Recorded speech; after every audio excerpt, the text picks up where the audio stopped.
पैरवी की, गलत तावीलात करके शादी को मुश्किल बनाया। मैं कहता हूँ नामर्द है, वह हिजड़ा है जो अपनी बीवी के बाप की जमीन बेचवा दे, वो बोले वो मेरा ससुर है। किस मुंह से ससुराल जाता है? जिस ससुर ने जमीन बेच दी तेरे तेरे लिए, जिस ससुर ने कर्ज लिया 10 लाख रुपए तेरे लिए, उसके घर पे कैसे जाता है?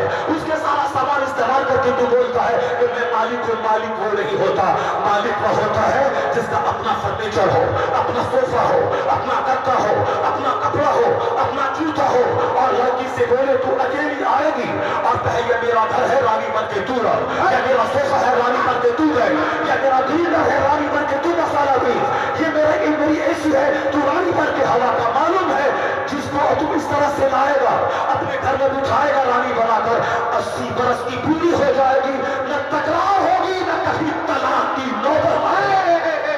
नारे तकबीर, नारे रिसालत, पैगाम इस्लाम। तूने क्या सोचा है कि काफिरों के हौसले बुलंद हो गए सिर्फ इसलिए तुम हुजूर से दूरियों को तुम्हें बढ़ा लिया? ये काफिर तुम्हें मिटाना चाहते हैं, ये काफिर तुम्हें मारना चाहते हैं, ये काफिर जंगल के पुजारी, ये बंदर के पुजारी, ये चुचंदर के पुजारी, ये समंदर के पुजारी, ये पहाड़ के पुजारी, ये झाड़ के पुजारी, ये दरख्तों के पुजारी, ये चूकी के पुजारी, ये चूहे के पुजारी, ये गोबर के पुजारी तुम्हें मारना चाहते हैं, तुम्हें मारने का प्लान बना रहे हैं। तुम कहां जा रहा है? मस्जिदें तेरी उजड़ गई, कहां हो तुम? तेरी शादी उजड़ गई, कहां हो तुम? तेरे बच्चे उजड़ गए, कहां हो तुम? तेरी इज्जत खत्म हो गई, कहां हो तुम? अभी भी तुम काफिरों की नकल कर रहा है। तेरी शादी में सादगी नहीं आई, तेरे बाल बच्चों में आपको पुराने पाक की तिलावत नहीं आई, तेरी बेटियों में हया और पर्दा नहीं आया। तुम्हारी बेटियों ने काफिरों की बेटियों की तरह जींस पहनना शुरू किया, उन्होंने टी शर्ट पहनना शुरू किया। नहीं देखा तुमने आज दुनिया के हालात क्या हो गए? ज़िनाकारी चरम सीमा पे पहुंच गई। आज औरतों को किडनैप करना, रेप करना, फिर उसे कत्ल कर देना, ये मौजूदा कल्चर बन गया है। हमारे हिंदुस्तान का मुखिया बोलता है हम नारियों को सुरक्षा दे रहे हैं, हम नारियों को पर सुरक्षा दे रहे हैं, सबका साथ सबका विकास। मेरा मुखिया बोलता है कि औरतें पढ़ेंगी, औरतें पढ़ेंगी। हिंदुस्तान का नतीजा है वही रंग जो मैं देखना चाहता था। एक वसी खित्ते जमीन पर खानकाही रंग हो, दरख्तों की भीड़ भाड़ हो, ऑक्सीजन की फरावानी हो, जहाँ के दरख्त के पास बैठ कर लोग अल्लाह अल्लाह करे, एक एक लाख बार दरूद पढ़े, एक एक लाख बार कलमा पढ़े, एक एक लाख बार वो एक एक हजार रकत नमाज से नफल अदा करे।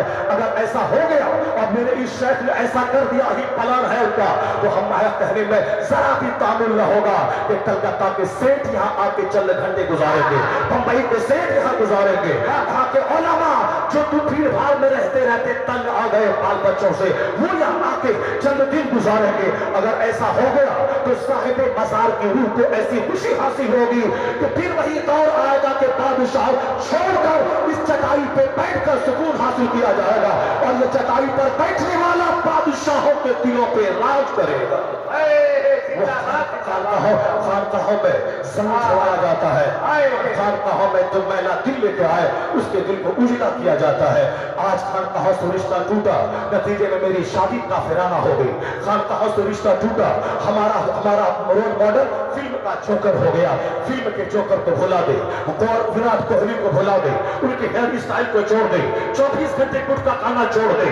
गुटखा खाने के बारे में तुम कहता है, अभी मैंने एक हिंदू पंडित की मैंने रिसर्च सुनी कि हैदराबाद में जो यूनिवर्सिटी का सारा बहाना जाता है उसमें बायोकेमिकल डालकर उसको सुखा करके बोरी में पैक कर कानपुर भेजा जाता है, और कानपुर में गुटखा की फैक्ट्री में उसमें थोड़ा सा केमिकल मिला के उसको पॉलिथीन में पैक करके रजनीगंधा की सूरत में, शुद्ध प्लस की सूरत में, उसी तरह बहाने को उसमें थोड़ा सा मिक्सचर रसा मिला करके उसको फैलाया जाता है। जब से मैंने वो सुना पहले भी मुझको लगता था इसमें गंदगी मिलती है, क्योंकि जिस बेसिन में थूकता है गुटखा खाने वाला वह बेसिन महकता है, मदरसे का कोना महकता है, वह रेलवे का बेसिन महकता है, वह रेलवे का डब्बा महकता है बखाने की तरह। तुम क्यों ऐसा करता है? क्यों उसको अपने मॉडल मान लिया?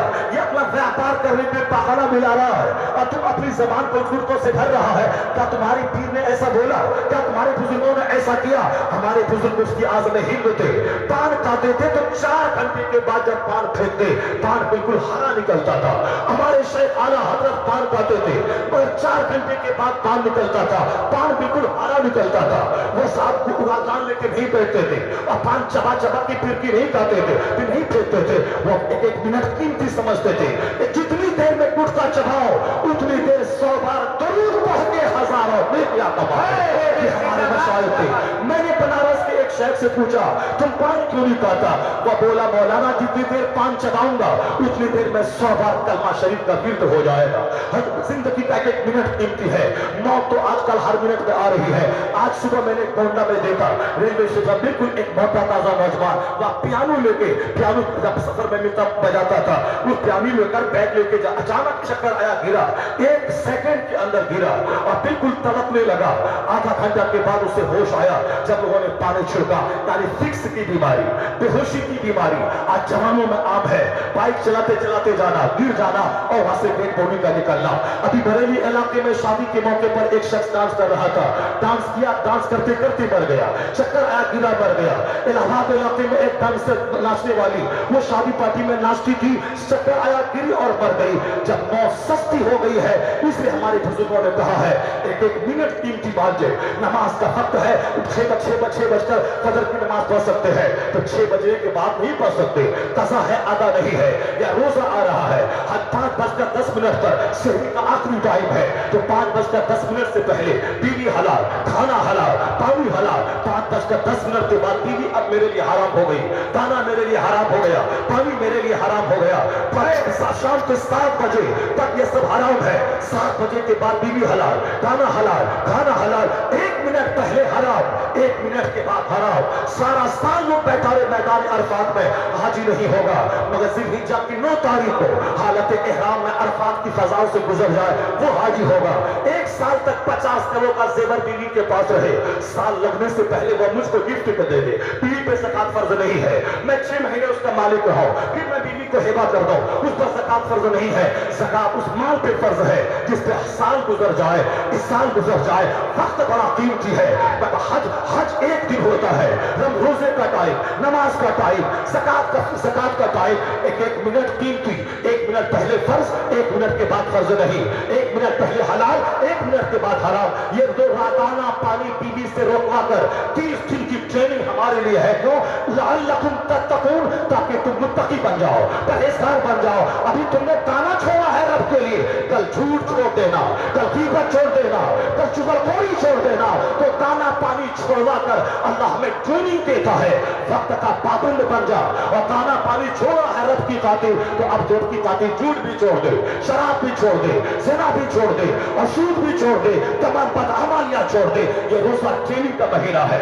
1 मिनट इसका कीमती है। रमजान के दिनों को मसरूफियात से काट कर अब तिलावत में इबादत